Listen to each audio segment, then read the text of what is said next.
Vamos a rogar esto juntos al Señor.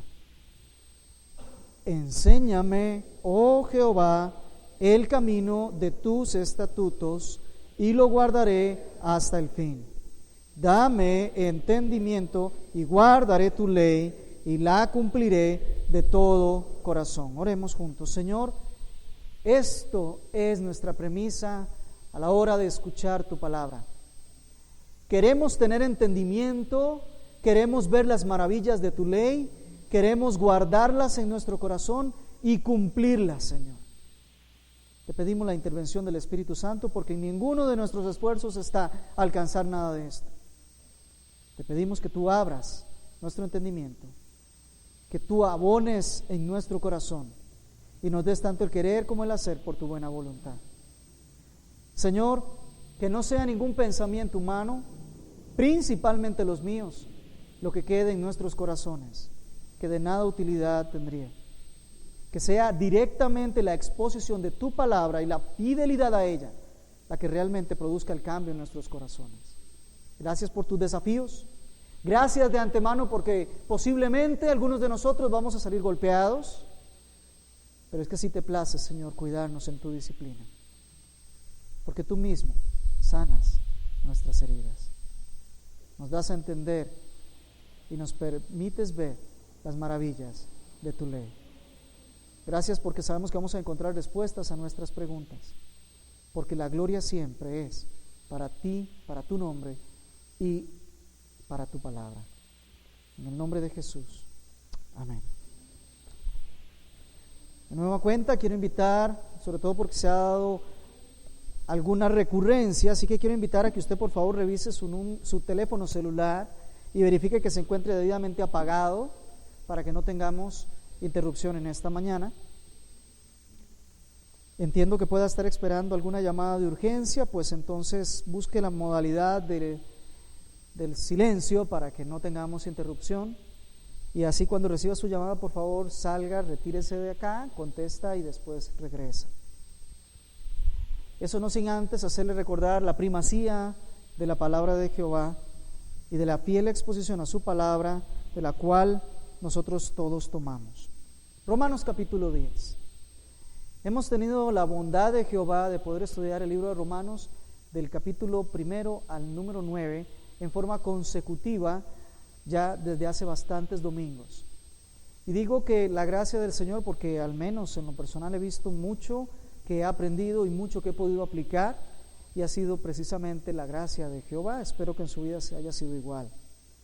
Y no diferente a eso, vamos al capítulo 10 y vamos a estar leyendo, puesto que hoy nos corresponde precisamente ingresar a un tema, a una unidad muy recurrente en este texto, pero visto desde una finalidad y no tanto de una exposición de lo que es. Veamos. Capítulo 10, hermanos. Ciertamente el anhelo de mi corazón y mi oración a Dios por Israel es para salvación. Porque yo les doy testimonio de que tienen celo de Dios, pero no conforme a ciencia. Porque ignorando la justicia de Dios y procurando establecer la suya propia, no se han sujetado a la justicia de Dios, porque el fin de la ley es Cristo. Para justicia todo aquel que cree. Porque de la justicia que es por la ley, Moisés escribe así: el hombre que haga estas cosas vivirá por ellas. Pero la justicia que es por fe dice así: no digas en tu corazón quién subirá al cielo, esto es, para traer abajo a Cristo, o quién descenderá al abismo, esto es, para hacer subir a Cristo de entre los muertos. Mas que dice: cerca de ti está la palabra en tu boca y en tu corazón. Esta es la palabra de fe que predicamos, que si confesares con tu boca que Jesús es el Señor y creyeres en tu corazón que Dios le levantó de los muertos, serás salvo. Porque con el corazón se cree para justicia, pero con la boca se confiesa para salvación. Pues la Escritura dice: todo aquel que en él creyere no será avergonzado, porque no hay diferencia entre judío y griego, pues el mismo es que es Señor de todos. Es rico para con los que le invocan, porque todo aquel que invocar el nombre del Señor será salvo. Hay necesidad de leer la unidad de ese tema completo, al menos hasta allí, donde está una primera interrupción. No con la pretensión de querer abarcar todos esos versos en esta mañana, aunque si Dios en su gracia sí lo permite, lo haremos. Pero sí para que tengamos una dinámica completa del texto y ahora sí podamos ingresar a estudiar lo que aquí se dice. El tema del que viene tratándose es el fin o la finalidad de la ley. Y podríamos ponerle algún título a esto y podríamos estar hablando de Cristo, el fin de la ley. Hay algo interesante que se está dando, no podemos dejar de lado que Pablo está escribiendo a Roma. En Roma hay una iglesia y en esa iglesia hay un grupo de judíos, pero hay un grupo de gentiles. Y acontece que los judíos siguen viviendo de los réditos, como diríamos, ¿verdad? Siguen viviendo de esa ascendencia. Siguen creyendo que ellos son los legítimos herederos de todas las promesas del Señor, de la salvación, porque se ha dicho continuamente que la salvación viene de los judíos, se ha dicho continuamente que Dios es el Dios de los judíos, se ha dicho continuamente que incluso hay un trono que es eterno y es un trono de uno de los patriarcas de los judíos, es el trono de David. De tal manera que pareciera que en el fondo hay una pugna por allí entre los judíos y quienes no son judíos. Por otro lado, los gentiles tienen también sus credenciales. Ellos dicen, bueno, a nosotros nos ha sido anunciado el Evangelio también. Nosotros también hemos recibido del Espíritu Santo. Entonces, estiman que más bien los judíos están fuera de lugar, puesto que ellos no han recibido al Mesías prometido. De tal manera que Pablo se hace de todo ese ambiente para poder escribirles directamente allá a los hermanos. Y empieza a poner cosas en su lugar. Y recordemos que a partir del capítulo 9, él tiene que hacer un paréntesis en su discurso y hablar directamente al pueblo judío. Y empieza a hablarles del tema de la elección, porque Dios los eligió. ¿Y cómo opera esa elección? Esa elección no opera según los designios humanos, sino que esa elección opera según los designios de Dios. Cómo Jehová mantiene sus promesas, no bajo los lineamientos humanos, sino bajo los lineamientos de Dios. Son sus promesas. Él tiene la oportunidad de estimar cómo las hace cumplir, pero hay algo importante, siempre cumple sus promesas. Y aquí aborda el tema nuevamente de los hermanos judíos. Pareciera, por lo que usted lee en el capítulo 9, que Pablo está como contrario a los judíos, como que les está diciendo que son insensatos, como que les está diciendo que ellos no quieren considerar a Cristo, y entonces podríamos desechar a los judíos. No obstante, vea cómo comienza el capítulo 10 diciendo, ciertamente, hermanos, ciertamente, hay un anhelo en mi corazón. No es simplemente un anhelo superficial, no es que es un simple deseo pasajero, sino que dice que en él hay un anhelo que provoca una oración.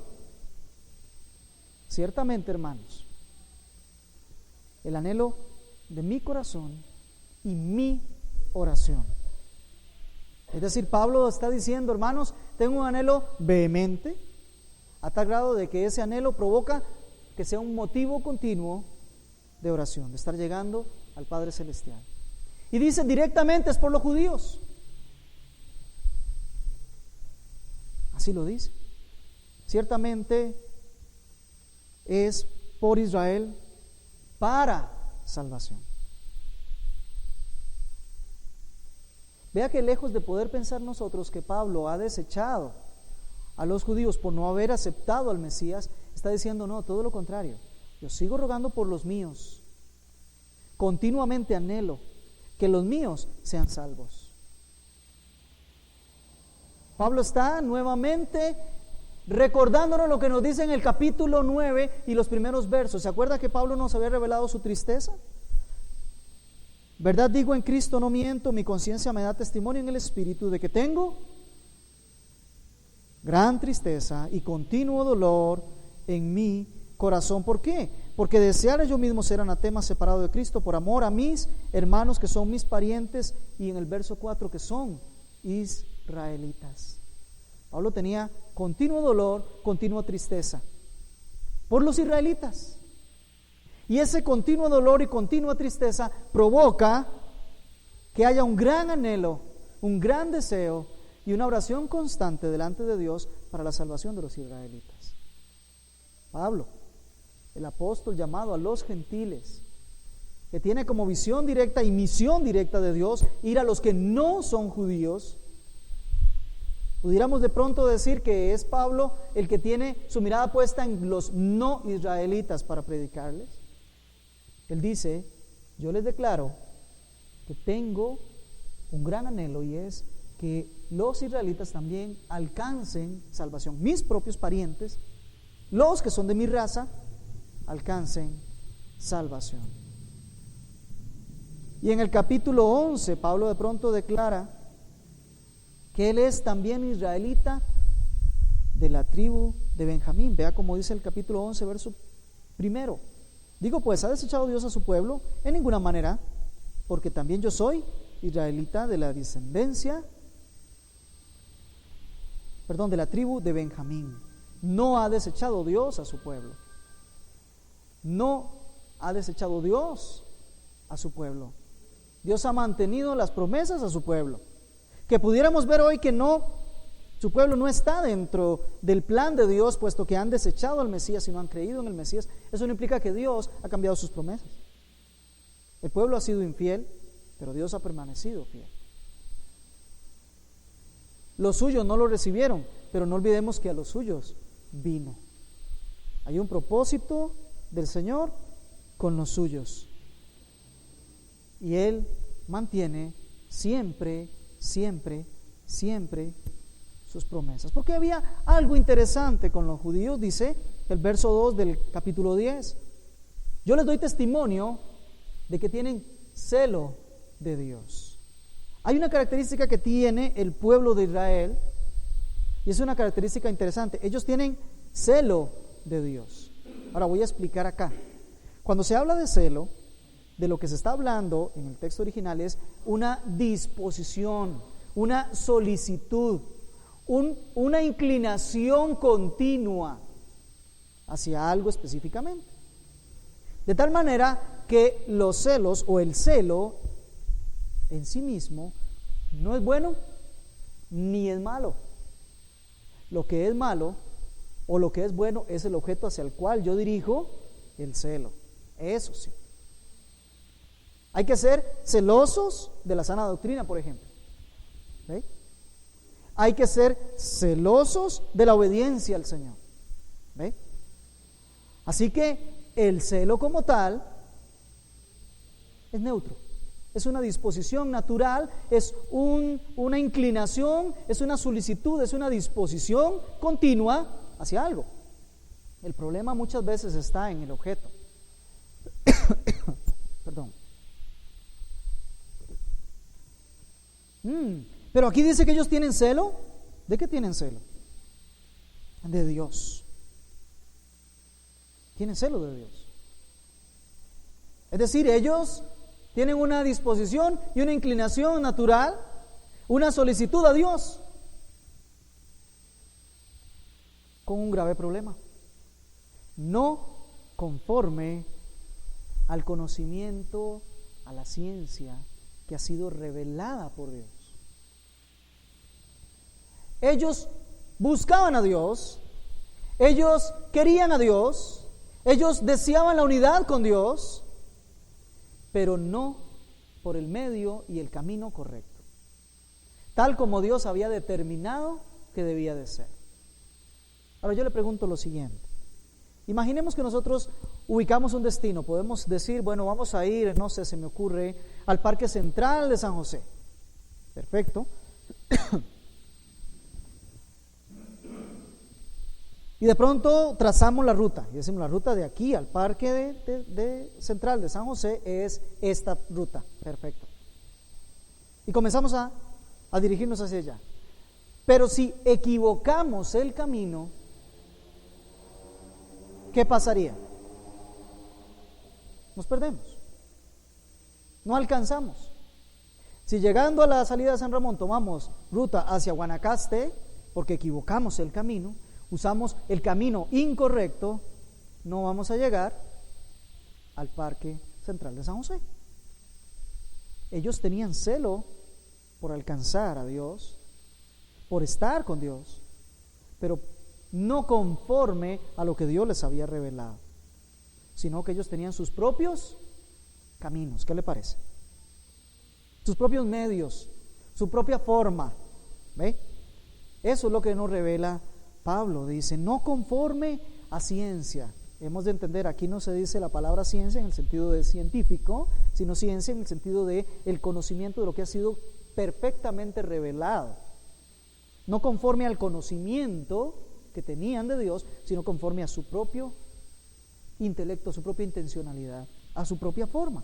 Verso 3, porque ignorando la justicia de Dios y procurando establecer la suya propia, no se han sujetado a la justicia de Dios. Miqueas capítulo 6 y verso 8. Oiga, Miqueas, es decir, ya el pueblo judío conocía porque es uno de los profetas, dice en 6:8, oh hombre, Él te ha declarado lo que es bueno. ¿Y qué pide Jehová de ti? 2 puntos. Solamente hacer justicia y amar misericordia y humillarte ante tu Dios. Otra vez.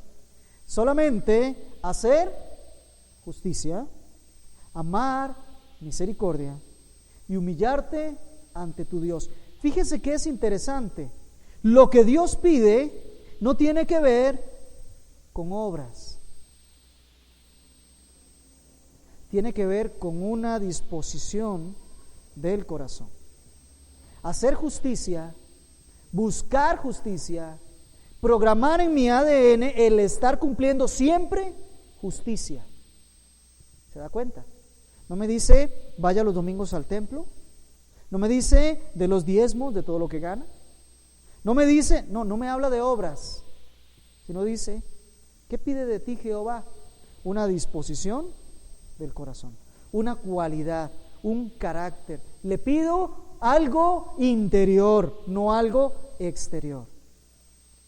Hacer justicia, amar misericordia. ¿Ve? Amar no tiene que ver, no está pidiéndote obras, te está pidiendo que ames la misericordia. Entonces ahora sí, tus obras reflejarán que estás amando misericordia y que quieres hacer justicia, pero es una disposición del corazón lo que pide. Y vea qué hermoso con lo que dice también. Y te pido, dice el Señor, humillarte ante tu Dios. Otra vez, una disposición interior. ¿Ve? ¿Qué es lo que Dios pide? Pide el corazón, una disposición interior, un cambio dentro, es lo que pide el Señor. Eso es todo lo que pedía el Señor. Qué curioso que hoy, ¿cómo nos cuesta hacer justicia? ¿No es cierto? Hoy no queremos hacer justicia. Hoy queremos todo a conveniencia. ¿Qué hacemos? Hacemos cosas que nos convienen, sean justas o sean injustas. ¿Ve? Mientras me beneficie, mientras sea para mi provecho, mientras concuerde con lo que yo quiero, no importa que sea injusto. Hoy amamos de todo menos la misericordia. Ni amamos la misericordia de Dios, ni amamos hacer misericordia con los demás, en su doble dimensión. ¿Por qué no amamos la misericordia de Dios? Porque rara vez, tristemente hay que decirlo, rara vez de verdad le agradecemos al Señor por todas las cosas que nos da. Y todas son todas. Hace unos cuantos segundos usted de ese momento y hasta este momento ha parpadeado una cantidad de veces, ¿no es cierto? Ya le dio gracias a Dios por su misericordia. Hoy hablábamos en casa en la mañana y decíamos, qué curioso, hoy pensamos que le vamos a ir a dar tiempo a Dios. Perdón, es Dios el que nos está dando tiempo, ¿se da cuenta? Es su misericordia, es su gracia. Cuando nos enteramos de eso y amamos la misericordia, no queda más que caer de rodillas y darle gracias a Dios por todas las cosas. Ahora háblese de misericordia hacia otros, la extendida. Amamos el hacer misericordia a los demás, o buscamos defender nuestros propios derechos. ¿Recuerda lo que es misericordia? Hay 3 palabras que a la gente le gusta confundir, sobre todo bíblicamente hablando: la justicia, la misericordia y la gracia de Dios. La justicia le da a cada quien lo que merece. Por eso no son tribunales de justicia. Le da a cada quien lo que merece. La misericordia no le da lo que merece. Evita darle lo que de verdad se merecía. Y la gracia le da lo que no merece. La gracia es el favor inmerecido de Dios. Lo que no se merece, eso es lo que Dios nos da. Gracia. ¿Ve? Y la misericordia es no darle a alguien lo que se merece. Cuando a usted le ofendieron, ¿cómo responde? Pocas veces con misericordia. Seamos honestos. Y si todavía es difícil encontrar estas cualidades, aún tristemente hay que decirlo, en los creyentes, imagínese el humillarse ante Dios. ¿Cuántos de nosotros somos realmente altivos delante de Dios? Orgullosos delante de Dios. Creemos que hemos logrado nosotros. Creemos que hemos adquirido nosotros. Creemos que somos nosotros los dueños de nuestro tiempo, de nuestras finanzas, de todas las cosas. Humillarte ante Dios. Es un concepto que poco se habla, ¿verdad? Se predica. Pero es el continuo de todo creyente. Así debe ser. No sé si usted recuerda a Jesús, que continuamente Él decía: lo que yo estoy haciendo es lo que el Padre me ha ordenado, lo que Él me ha dicho, estoy haciendo su voluntad. Habla de bajar completamente, rendirse completamente y no hacer su propia voluntad, sino humillarse para hacer la voluntad de su Padre Celestial.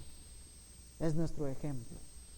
Él mismo se humilló a sí mismo cuando descendió allá del trono de la gracia y vino a morir en una cruz. No solo se humilló Dios frente a Dios, en esa condición, si lo queremos poner, sino que estando en condición de hombre ante los mismos hombres, también se humilló. ¿Qué pide de ti Jehová? Hacer justicia, amar misericordia y humillarte ante tu Dios. Pero ellos prefieren ignorar, fíjese, porque ignorando la justicia de Dios, procurando establecer la suya propia, no se sujetaron a Dios. ¿Qué hace el pueblo de Dios? El pueblo de Dios conoce a su Dios, conoce las disposiciones de su Dios, conoce la ley de su Dios, ha caminado con ese Dios, pero no se quiere sujetar a ese Dios. Prefiere voluntariamente ignorar. El pueblo gentil quizás podría decir: es que nosotros ignoramos involuntariamente, o sea, nadie nos había dicho. Pero este pueblo lo sabía muy bien. ¿Cuáles eran los preceptos de Jehová?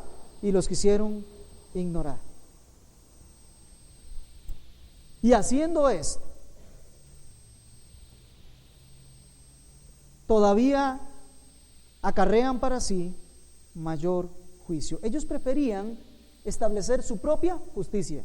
¿Ve? Yo mejor hago mi propia justicia. Y mi propia justicia radica en estar haciendo las diferentes obras que yo creo que son las justas. Lucas capítulo 18, versos 11 y 12, el mismo Jesús nos hace una ilustración muy clara de estas cosas cuando habla del fariseo y del publicano, ¿recuerdan?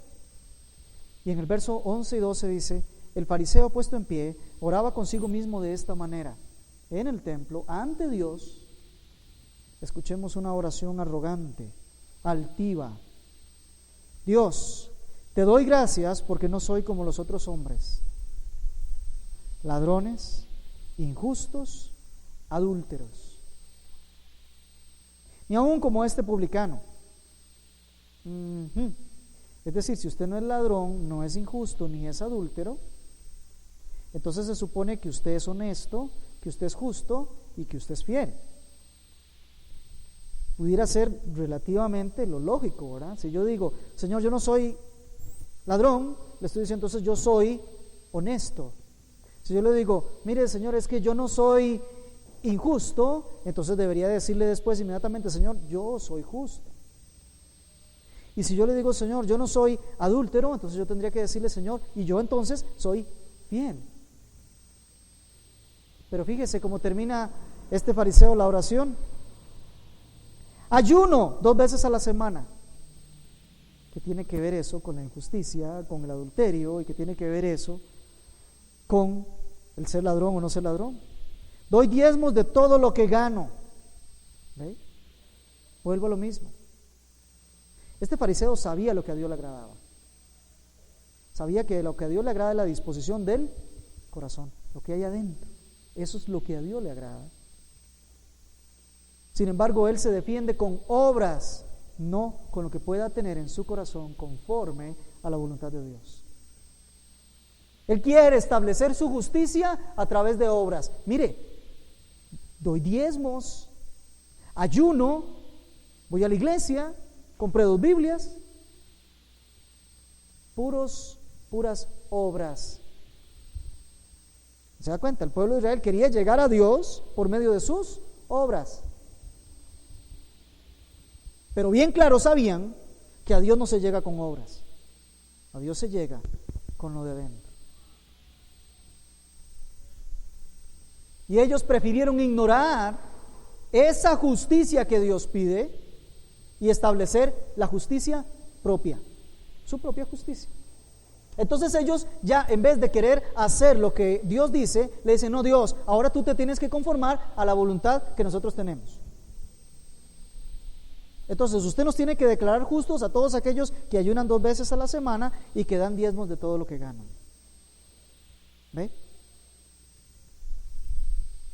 Así, el pueblo judío, búsqueda de la justicia propia, no quieren someterse al plan de Dios, a la forma en que Dios establece justicia, no lo quieren, prefieren sus propias obras y pretenden justificarse haciendo esas obras que en la ley estaban dichas que debían de hacerse.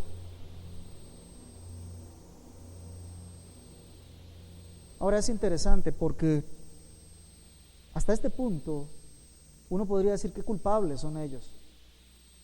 Pero cuando nosotros hacemos lo que tenemos que hacer y es aplicar lo que estamos viendo a nosotros mismos, ¿tendríamos que llegar a la misma conclusión? ¿No será que nosotros estamos haciendo obras para buscar la justicia y el agrado de Dios? En vez de no hacer, sino ser como Dios quiere que seamos. ¿Será que nosotros estamos queriendo comprar el favor del Señor? Ya conociendo qué es lo que Él nos pide, preferimos ignorar su justicia y aplicarla a nosotros mismos. ¿Cuántas veces venimos al templo y porque creemos que venimos al templo y nos reunimos, ya con eso Dios tiene que estar sumamente satisfecho porque ya yo fui, ya usé de mi tiempo para ir?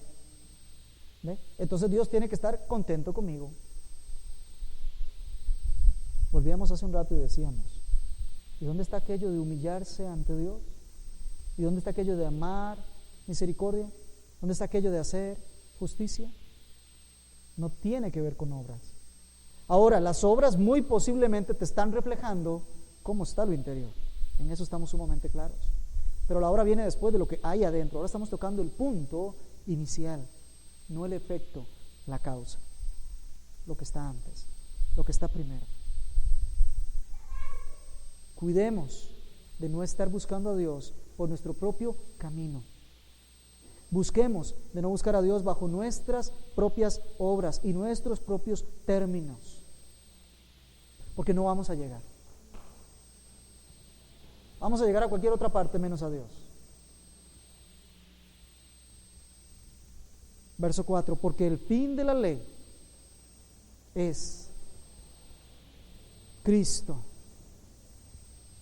El fin de la ley es Cristo. Mire, por más que usted quiera basar sus hechos, sus obras en lo que dice la ley, porque la ley dice lo que es bueno hacer, El fin de la ley es Cristo. Te lo voy a poner de esta manera. En derecho se dice que nosotros tenemos una ley que nos rige y que la única forma de que esa ley ya no nos rija más, sino que cambiemos, es que venga otra ley y la cambie. Entonces aquella ley primera llegó a su fin, se terminó, se acabó, dejó de existir, dejó de ser. Y ahora tenemos una nueva ley. El fin de la antigua ley es Cristo. El establecimiento de Cristo deja todo lo anterior sin ningún efecto. Ahora, ¿por qué lo deja sin efecto? Porque Cristo cumplió toda la ley. ¿Ve? ¿Qué diferencia? Cristo cumplió toda la ley. Por eso Él tiene la capacidad de ubicarse y decir: ahora soy yo el modelo a seguir.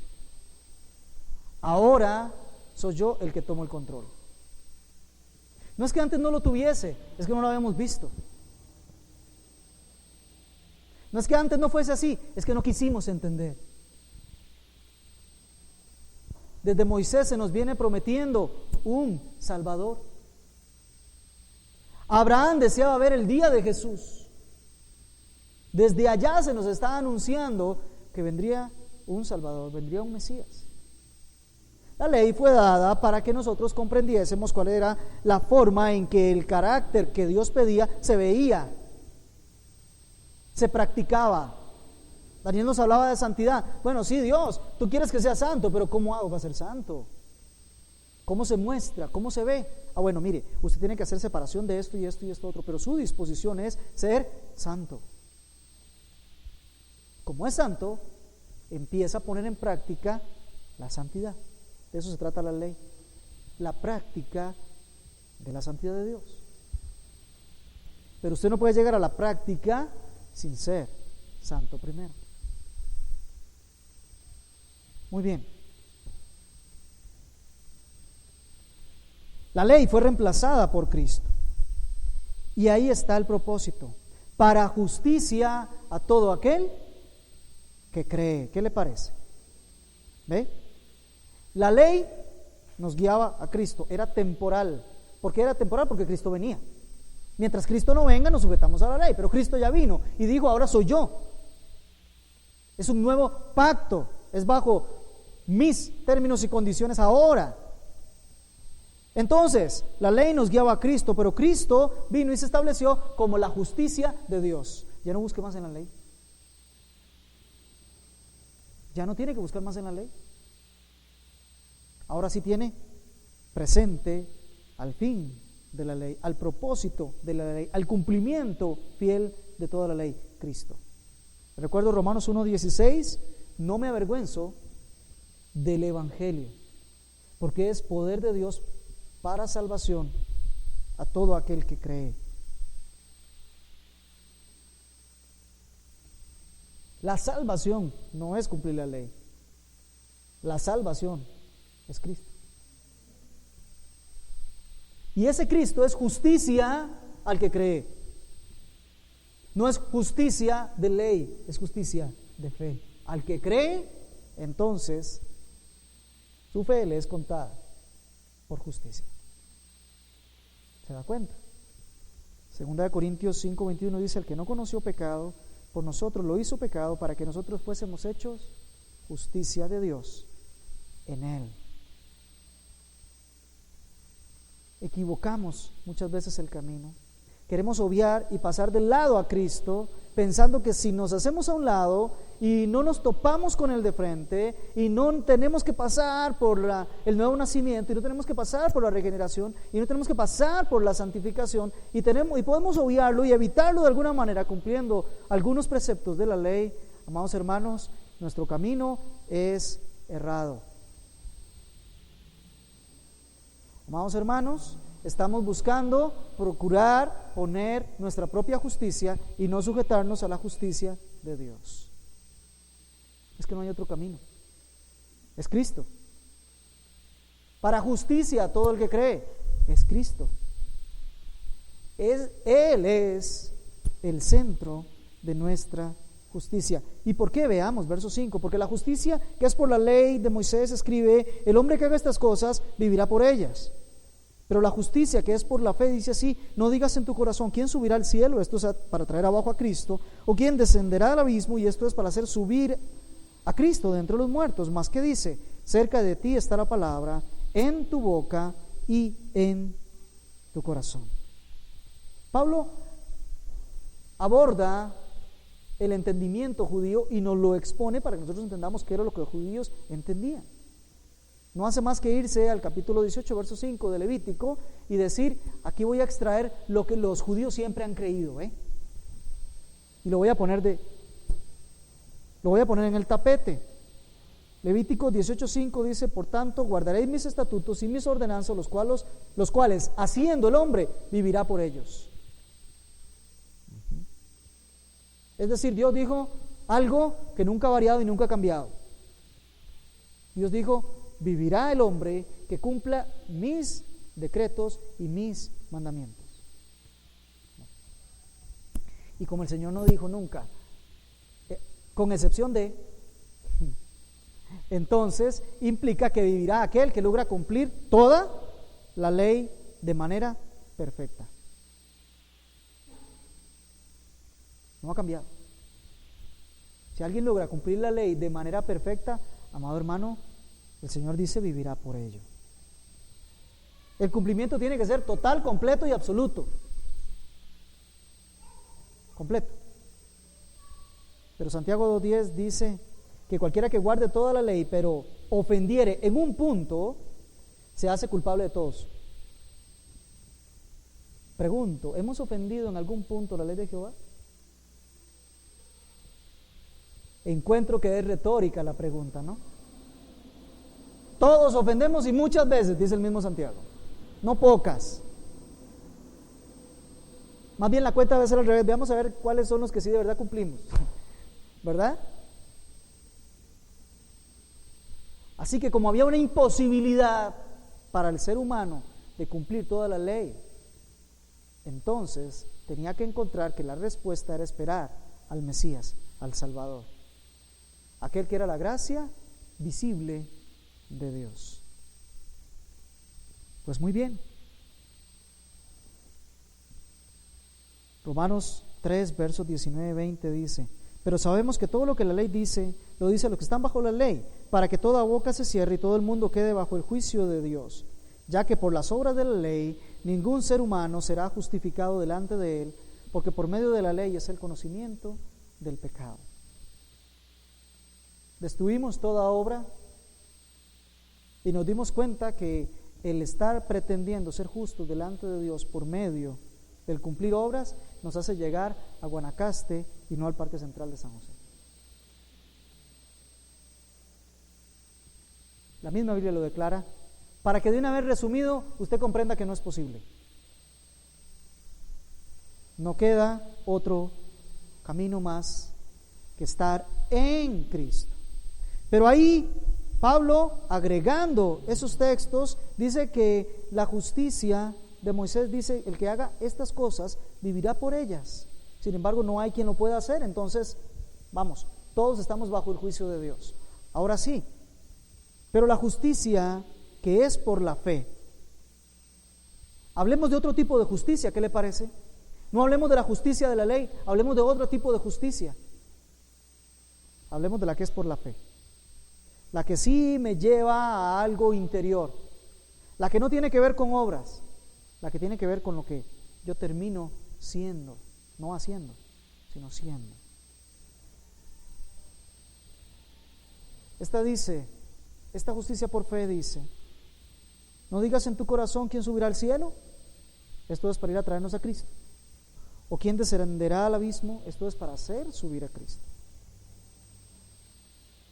Más que dice: cerca de ti está la palabra, en tu boca y en tu corazón.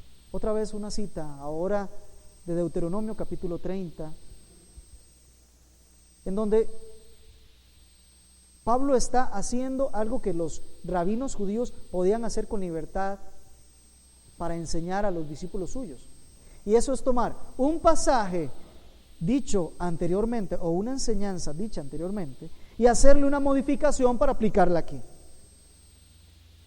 Eso estaban autorizados todos los rabinos judíos para hacerlo en sus enseñanzas. No necesariamente aplicar el sentido directo que había en el pasado, pero sí rescatarlo por alguna similitud y hacerle una aplicación en el día de hoy a esta circunstancia, con una gran diferencia. Cuando Pablo hace eso, a diferencia de cualquier otro rabino judío, lo está siendo inspirado por el Espíritu de Dios.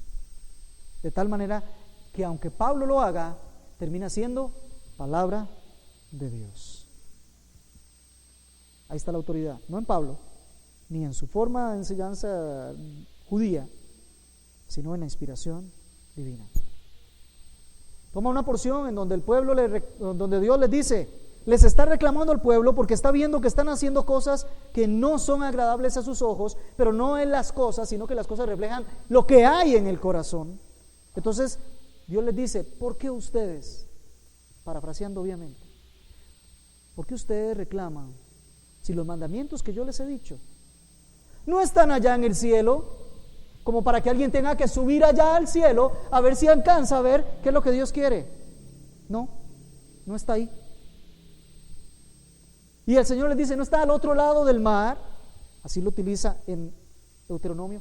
Dice, los mandamientos míos y lo que yo quiero de ustedes no está al otro lado del mar como para que alguien tenga que aventurarse allá, ir a buscar los mandamientos de Jehová y traerlos acá. No. ¿Sabe dónde está el mandamiento de Jehová? En tu propia boca. Tú mismo has dicho qué es lo que yo quiero. Y ahí en tu corazón, tú lo has escuchado. Tú sabes qué es lo que yo quiero. Dice el Señor, yo no juego a decirles, adivinen cuál es mi voluntad. Si alguno viene aquí, yo se la digo, ¿verdad? Aquí al cielo. O si alguno camina o... No. El Señor dice, yo mismo, Dios, les puse a ustedes en el corazón y les puse en su boca lo que son mis mandatos. Así que no digas que lo ignorabas. La justicia que es por fe entiende que lo que Dios quiere ya se lo dio. Si hoy aquí alguien dice, es que yo no sé cuál es la voluntad de Dios, es que no sé qué es lo que Dios quiere, es que no sé lo que Dios me ha dado, mire, amado hermano, aquí está. Ahí está. No podemos pecar de ignorantes, o si lo hacemos es sabiendo, porque ahí está. Incluso la calidad de la voluntad de Dios, agradable y perfecta. Él ha dicho qué es lo que a Él le agrada, qué es lo que es agradable y qué es lo que es perfecto, santo. ¿Ve? Ahí está. Podríamos agregar, no solamente está en nuestra boca, no solamente está en nuestros corazones, sino que está en nuestros libros en la casa. Ahí está. Pablo hace esa aplicación aquí en este texto, hace una aplicación respecto al mismo Cristo. ¿Por qué? Porque Cristo es la palabra de Dios. Cristo es el verbo de Dios. ¿Recuerdan ustedes que en el principio era el verbo era con Dios, y el verbo era Dios? Cristo es la palabra de Dios. Y él dice, no digas quién irá al cielo a traer a Cristo. No hace falta. Dios del cielo envió a Cristo. No digas quién va a ir al abismo a traer de entre los muertos a Cristo. Además de que nadie lo puede hacer, tampoco hace falta. Dios resucitó a Cristo de los muertos. Así que ya, dígame qué más hace falta. Ya Dios dio la palabra, está en tu boca y está en tu corazón. La fe que viene por la justicia, o la justicia que viene, por la fe, ya fue dada por Dios, ya fue explicada por Dios, ya fue extendida por Dios, ya fue diseminada por Dios, a tal punto que los mismos incrédulos hoy repiten los mandamientos de Jehová. Les voy a decir algo así como un secreto.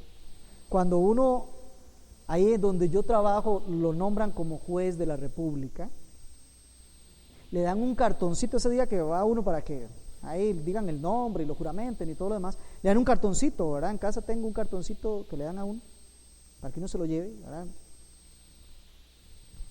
Con una cita de Deuteronomio que dice: pongan jueces sobre ustedes para que juzguen según la voluntad de Jehová. Por cierto, ahí la voluntad de Jehová ni la conocen, ¿verdad? Pero ellos en su boca, ahí tienen, deben de entender que ahí está la justicia de Dios por fe. Que la ignoren voluntariamente es cosa de ellos, o será cosa mía. Pero de lo que venimos hablando aquí es: nadie puede llegar donde Dios un día y decirle: Señor, yo no sabía cómo era la justicia por medio de la fe, yo no la entendía. Nadie puede llegar a decírselo, porque Él mismo hizo que eso estuviese en nuestra boca, que estuviese en nuestro corazón, y que estuviese escrito en las paredes, y que estuviese escrito en las piedras. Nada más tome ruta hacia San José y se da cuenta. Ahí está. La sabiduría clama en las calles, y en las plazas alza su voz. Ahí está. Ahora, el problema con los judíos es que ellos, todo eso que tenían, lo ignoraban y pretendían poner su propia justicia. Y el problema que usted tiene y que yo tengo es ignorar todo eso y establecer nuestra propia justicia, nuestros propios parámetros de justicia. Ese es el mismo problema. Y vamos a lo central, a lo medular del capítulo 9, del todo el libro de Romanos, de la mayor parte, si no todo, de la predicación de Pablo. Lo que vamos a leer ahora es la pastilla, es lo esencial, lo que es más duro de tragar, pero el mensaje central. Y dice, verso 8, segunda parte y verso 9. Esta es la palabra de fe que predicamos. Pablo tira aquí una sentencia. Bueno, de todo lo que vengo hablando, este es el punto central. Póngame atención en esto. Que si confesares con tu boca que Jesús es el Señor y creyeres en tu corazón que Dios le levantó de los muertos, serás salvo. Pasaje central del libro de Romanos, pasaje central del capítulo 9, pasaje central de la vida del creyente. Si confiesas con tu boca que Jesús es el Señor y crees en tu corazón que Dios le levantó de los muertos, serás salvo. Aquí concluye Pablo como diciendo: si usted se olvidó de todo lo demás, esto es lo que usted tiene que acordarse. El Evangelio no dice de ninguna manera: si haces esto o haces lo otro, serás salvo. ¿Verdad que no lo dice? Nunca lo ha dicho. El Evangelio dice: crea y confiese. ¿Ve? Si confiesas con tu boca y crees con tu corazón, serás salvo. Vuelvo a lo mismo porque el Señor vuelve a lo mismo. No tiene que ver con obras, tiene que ver con lo interior, tiene que ver con lo que está adentro. Si confiesas y crees. Respecto a la confesión, 1 Corintios 12:3 dice: por tanto os hago saber que nadie que hable por el Espíritu de Dios llama anatema a Jesús, y nadie puede llamar a Jesús Señor sino por el Espíritu Santo. A ver, pero aquí dice claramente que si confieso con mi boca que Jesús es el Señor,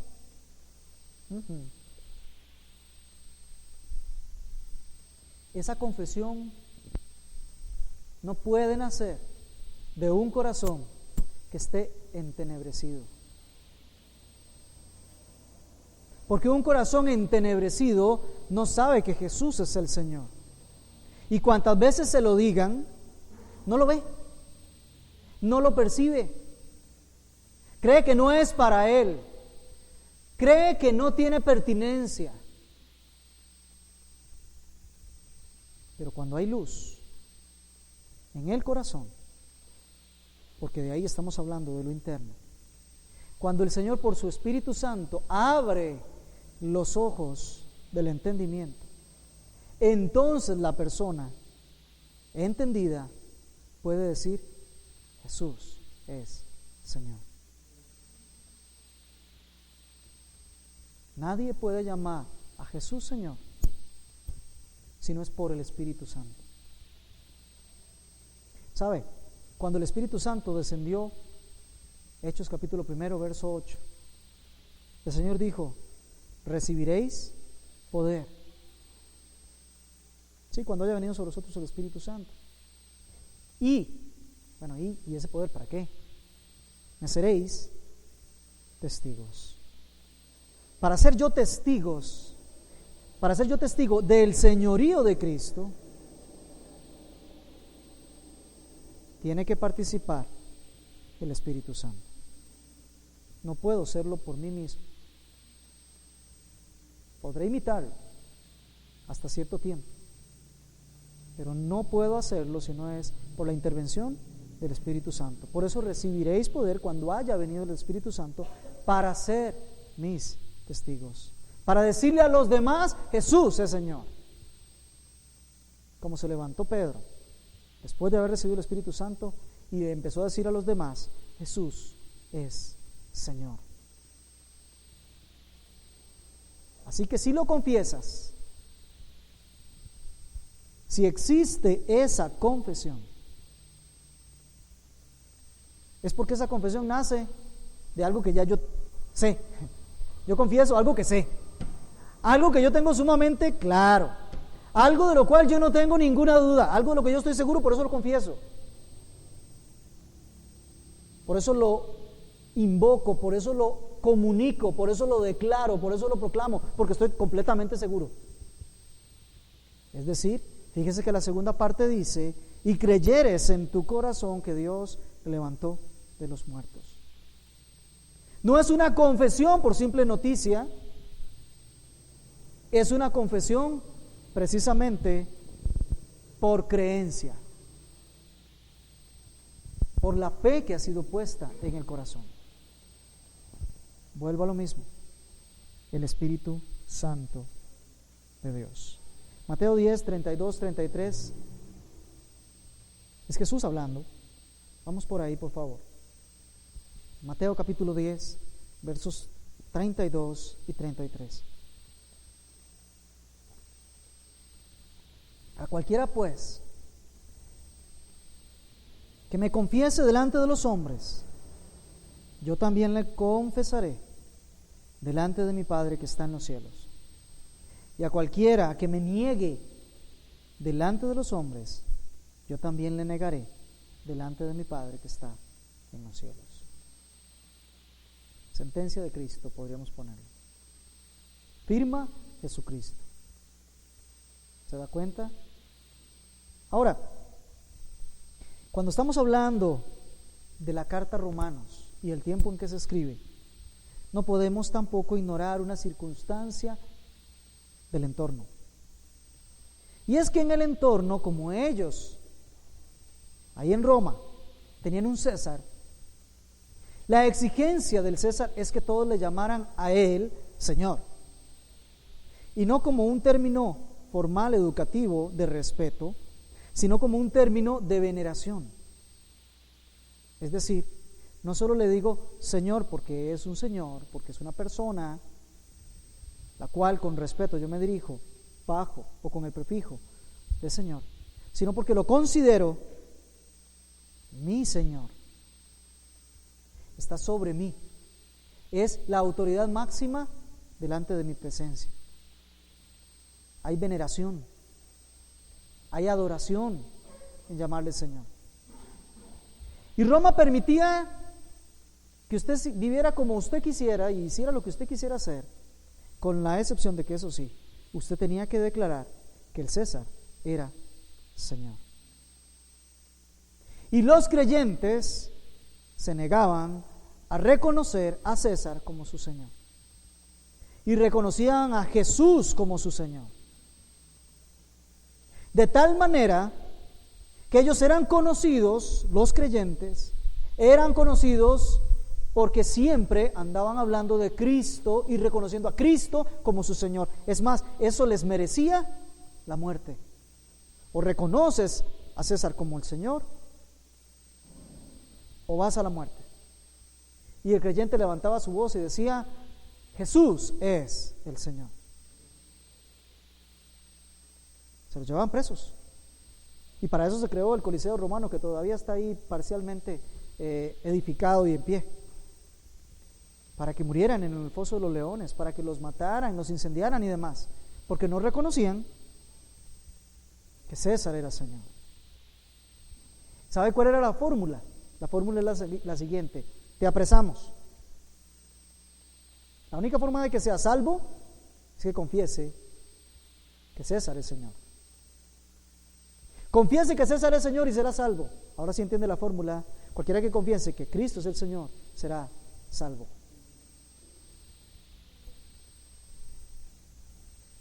Así que en esos términos y en ese concepto, vieran lo que es, según lo que decían los mismos escritores, no porque yo lo haya vivido, vieran lo que era de tomar el valor y decir: Jesús es Señor, frente a los soldados romanos, frente a una compañía de soldados que llegaban a usted a apresarlo. Decir Jesús es Señor era automáticamente no ser salvo, al contrario, ir directamente a la muerte por elección propia. ¿Ve? Ahí decir Jesús es Señor era confesar a Jesús.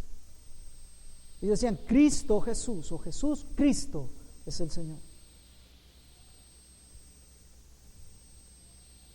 Esa confesión en tiempos de persecución equivalía a la muerte. Así que había que tener un poder especial y una fuerza especial para llegar y decir Jesús es Señor. Porque a mí me temblaría todo para poder decir que Jesús es Señor. A cualquiera le temblaría todo su cuerpo y las dudas se transformarían ya en una pena al grado de que le podría hacer hasta sudar sangre para poder intentar decir Jesús es Señor. Se ocupa el poder del Espíritu Santo para decir que Jesús es Señor. Como lo declara en Corintios, como declara Jesús: recibirán poder para que puedan ser mis testigos. Si ustedes quieren hacerlo por ustedes mismos, fíjense que ahí se acaba y se termina esto y nos vamos, porque no lo van a lograr. Pedro fue un ejemplo de eso. Apenas tuvo que confesar a Jesús, lo negó. Así que necesitan el poder del Espíritu Santo para confesar que Jesús es Señor. Amado hermano, no vivimos esos tiempos, no estamos en persecución, pero la exigencia es exactamente la misma: confesar a Jesús como Señor. No importa las implicaciones, no importa los efectos, la exigencia es la misma. Y eso solo se puede hacer por medio del Espíritu Santo. Sigue siendo igual, no ha cambiado. Los términos de Dios, las fórmulas de Dios no cambian, siguen siendo las mismas. En Él no hay sombra de variación. Y además dice, bueno, no solamente confesarlo, sino creer en el corazón que Dios le levantó de los muertos.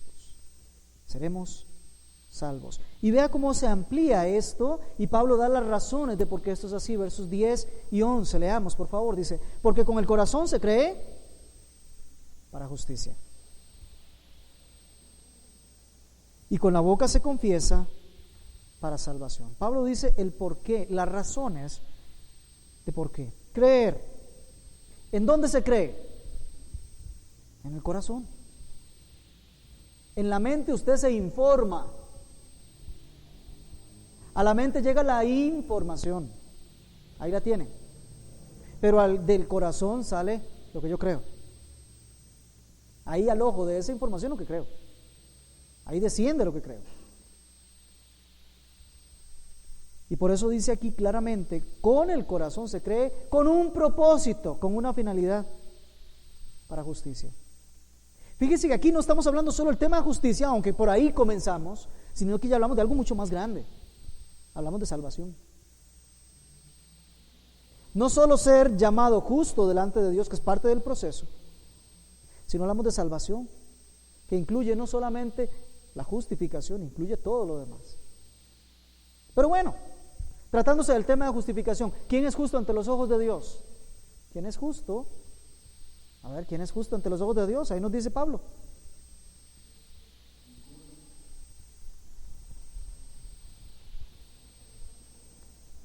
Todos somos injustos delante de Dios. Ahora sí, muevo la pregunta. ¿Quién es declarado justo ante Dios? El que cree en su corazón. ¿Tiene razón mi hermano al decir? Ninguno de nosotros es, porque la justicia de Dios es una declaración judicial. Ante Dios, Él nos declara justos. No nos dice somos justos, que es muy diferente. Ese es el término. Exacto. La justificación ante Dios tiene que ver con una declaración ante Él de justos, no que lo somos ahora. Pero muy bien. Con el corazón se cree para justicia. El punto de lo que venimos diciendo es que aquí lo principal es ese creer. No es un asentir mentalmente. No es que yo digo, sí, tiene razón de lo que se está diciendo, es lógico, me parece que así es. No, es que yo con eso que me están diciendo es con lo que voy a vivir, y de lo que voy a vivir es con lo que voy a morir, y es de lo que voy a morir. Eso que me están diciendo es lo que va a modificar todos mis actos. Eso que me están diciendo es lo que me va a llevar a vivir una vida completamente diferente, porque estoy viviendo porque creí. ¿Ve? El creer está relacionado con la fe. La fe es dada por Dios. De tal manera que aquellos que creyeron es porque la obra del Espíritu Santo precisamente les permite bajar la información de la mente al corazón para creer. Creer.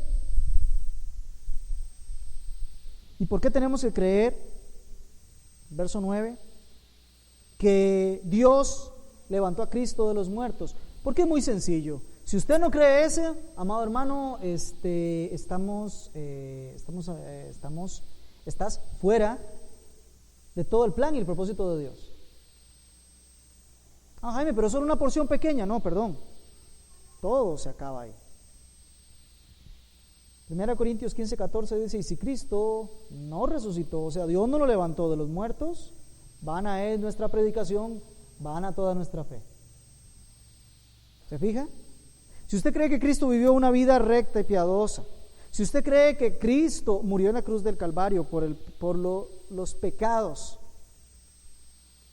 de los suyos, pero no cree que Dios levantó a Cristo de los muertos, vana es toda predicación y vana es toda fe. No hay más allá para nosotros. Nosotros estamos acá y un día vamos a encontrar la glorificación porque Cristo resucitó. Nosotros resucitaremos porque Él resucitó. Si esa parte no está firme en nosotros, amado hermano, hay razones suficientes para que usted revise su vida. Hay razones suficientes para que usted arregle eso hoy mismo y no continúe más.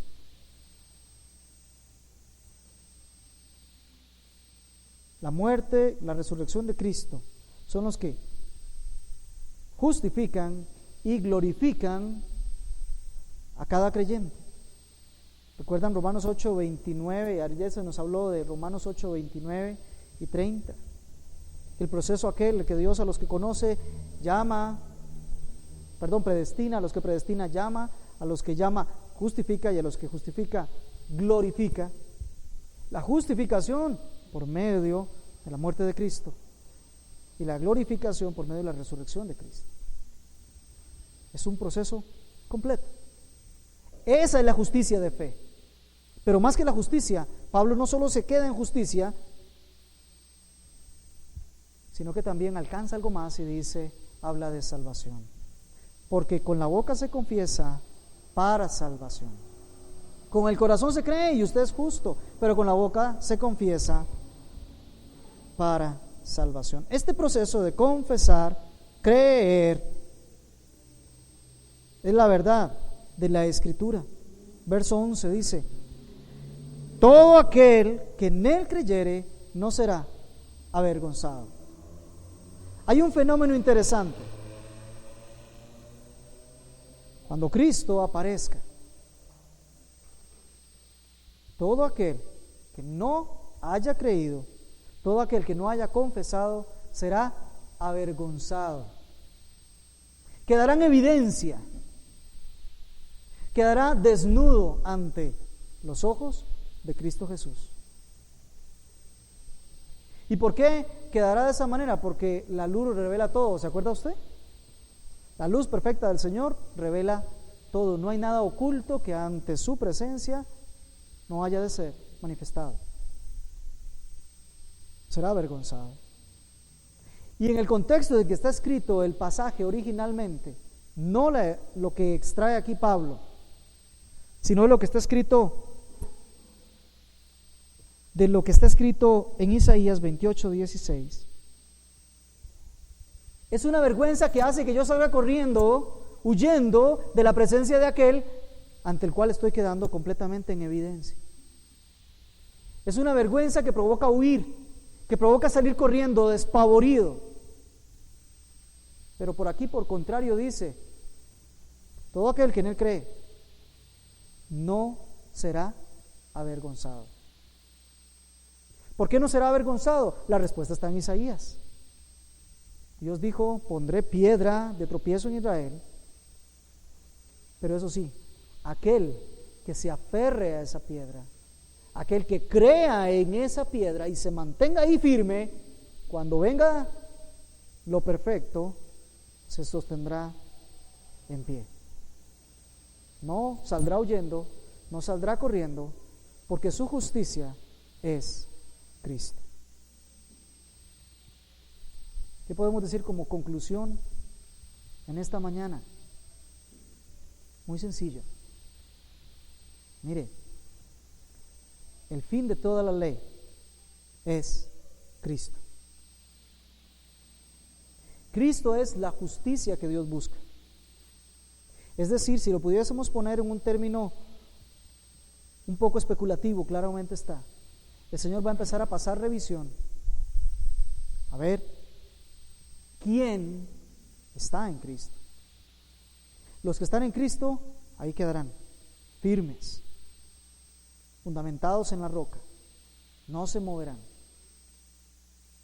Los que no, por más que huyan, por más vergüenza, les alcanzará la ira de Dios. En cualquiera de los dos casos estamos hablando de la justicia de Dios. Justicia al que cree en Cristo, la tiene en Cristo, es Cristo su justicia. Y justicia de Dios que va a ser su ira derramada en aquellos que no creyeron en Cristo. El problema de los judíos fue establecer su propia justicia, pese a que le había sido revelada la justicia de Dios. ¿El problema nuestro será el mismo? ¿Será que tenemos el mismo problema nosotros que no hemos creído en Cristo y no lo hemos confesado? Evalúese. ¿Qué confiesa usted? ¿Qué confieso yo? ¿Qué creo? Pero es que todavía no sé qué creo. Muy sencillo. ¿Mis obras están reflejando que creo en Cristo o están reflejando que no creo en Cristo? Ahora sí, puede evaluarse a usted mismo.